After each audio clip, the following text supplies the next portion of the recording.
자, 그럼 여기서 노동상권에 대해서 한번 볼까요? 자, 나중에 다시 공부할 겁니다. 자, 노동상권은 어떻게 구성되어 있냐면 먼저 단결권이 있습니다.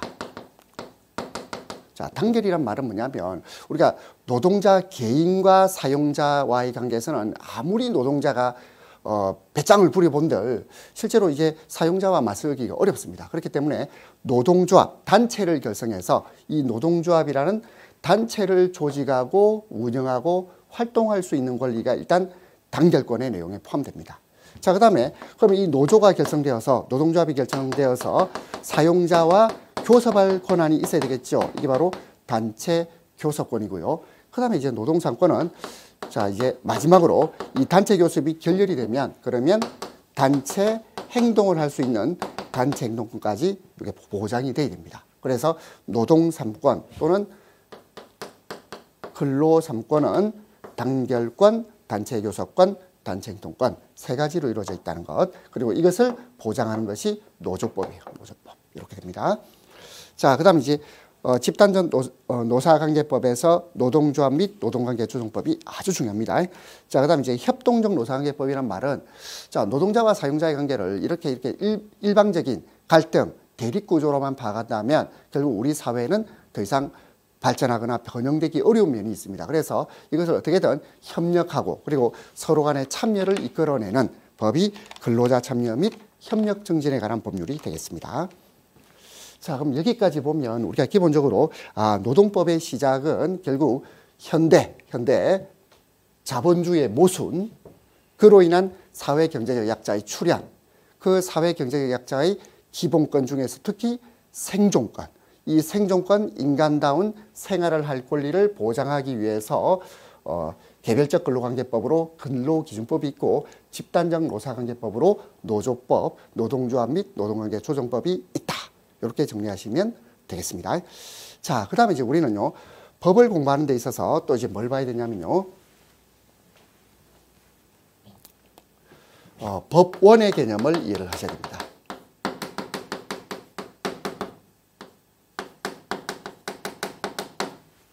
자, 법원. 자, 이거 잘못 이해해서, 법원? 이게 뭐 지방법원, 고등법원, 대법원, 이런 거 아닙니다. 이 법원이란 말은 이런 뜻이에요. 법의 존재 형식 또는 법의 인식 근거를 말한다. 자, 법의 존재 형식이나 인식 근거를 우리가 법원이라고 합니다. 자, 이해가 잘 안 되시는 분은 이렇게 생각하면 돼요. 노동법의 법원이란 말은 노동법이 어떤 형태로 존재하느냐, 그리고 이 내용을 보면 노동법이면 우리가 인식할 수 있다, 이런 뜻입니다. 그러면 이게 어떤 의미를 가지고 있냐면 노동법의 법원이란 말은 결국 우리가 어떤 분쟁이 발생했을 때는 결국 그 권리 구제를 재판을 통해서 다투게 되죠. 그런데 이 재판할 때 기준으로 삼는 것, 이게 바로 법원의 의미입니다. 그래서 노동법의 법원이란 말은 우리가 재판할 때 기준이 된다라는 뜻으로 생각하시면 됩니다.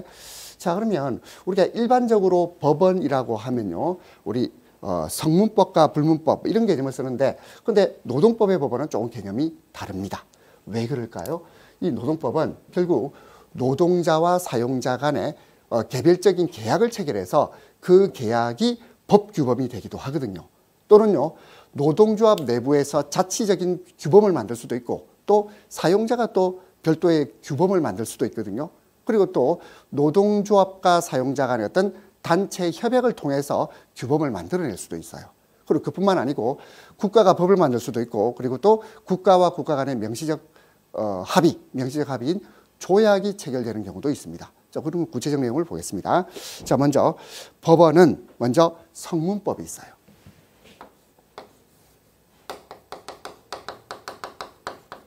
자, 우리가 성문이란 말은 문서화되어 있다, 이런 뜻입니다. 그래서 노동법의 법원은 성문법이 존재한다.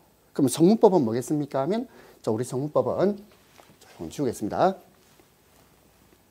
자, 우리나라의 기본이 되는, 근본이 되는 최고의 법 하면 뭐가 떠오릅니까? 여러분들 아마 헌법이 떠오르죠. 헌법이 떠오릅니다. 그리고 실제로 우리가 노동법을 공부하면서 헌법 조문들을 꼼꼼하게 익혀야 됩니다. 특히 헌법 32조. 헌법 32조를 여러분이 꼼꼼하게 외우다시피 하셔야 될 겁니다. 그래서 헌법이 일단 성문 법원이 되고요. 그 다음에 또 뭐냐면 노동과 관련되는 여러 가지 관계법들이 있어요. 근데 이제 이게 법률이 있겠죠. 법률이 있고. 자, 그 다음에 또 뭐가 있냐면요. 자, 명령이 있습니다. 명령. 자, 우리가 일반적으로 명령이라고 했을 때, 누가 위에서 아래로 명령 내린다. 이런 개념이 아닙니다. 이 명령이란 말은 법률보다는 하위 규범인 법이에요. 명령은 법률보다 아래에 있는 법 규범인데, 자, 제정하는 주체에 따라서 대통령이 만들면 우리가 대통령령이라고 하고, 국무총리가 만들면 총리령이라고 하고, 그리고 행정각부의 장이 만들면 우리가 부령이라고 해요. 자, 그럼 실제로 그러면 우리가 노동법에서 주로 쓰이는 명령은 뭡니까? 물어보면 주로 대통령하고 부령이 있어요. 근데 실제로는 부령까지 출제되기는 좀 어렵다고 봐집니다. 왜냐하면 부령에서 몇 개의 중요 조문 몇 개만 볼 것이고요. 거의 대부분 대통령령하고 관련되는 내용을 보시면 됩니다. 그리고 이 대통령령을 다른 말로 시행령이라 그래요. 시행령. 그리고 우리가 부령을요, 뭐 총리령까지 포함합니다만은 이 부령을 시행규칙이라고 합니다. 자, 그렇다면 이쪽으로 와서, 자, 우리 아까, 이쪽에 살아있네요. 자, 개별적 근로관계를 규율하는 법이 근로기준법이 있다 그랬죠. 그러면 근로기준법 밑에는 뭐가 있을까요? 근로기준법 시행령. 그리고 또 그 밑에는 근로기준법 시행규칙. 이렇게 있습니다. 자, 그럼 실제로 보면 여러분이 아마, 이 많은 법 조문들을 다 봐야 되냐? 그건 아닙니다. 그건 아니고, 자, 우리가 보통 시행령까지만 보면 충분합니다. 그리고 시행령도 다 볼 필요도 없어요. 일부 필요한 내용만 떼서 볼 것이고, 제가 수업 시간에 우리 간추려 드리겠습니다. 자, 근데 그 말고도 헌법법률 명령 말고도 이제 조례나 규칙도 있는데, 그거는 뭐 그다지 우리 노동법의 법원으로 논의가 되지 않습니다. 요 정도 보시면 되고요. 자, 그 다음에 요거는 어디까지나 잘 보세요. 헌법, 법률, 명령. 이건 다 뭐죠? 요거는 다 국내법입니다.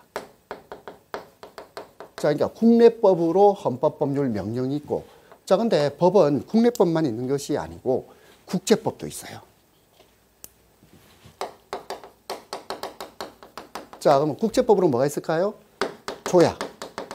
자, 조약은 뭐라 그랬습니까? 국가 간에 서로 합의한 내용인데 그걸 문서화한 겁니다. 그리고 명시적으로 합의한 내용을 문서화한 것이 조약이 되겠습니다. 그리고 또 일반적으로 승인된 국제법규가 있어요.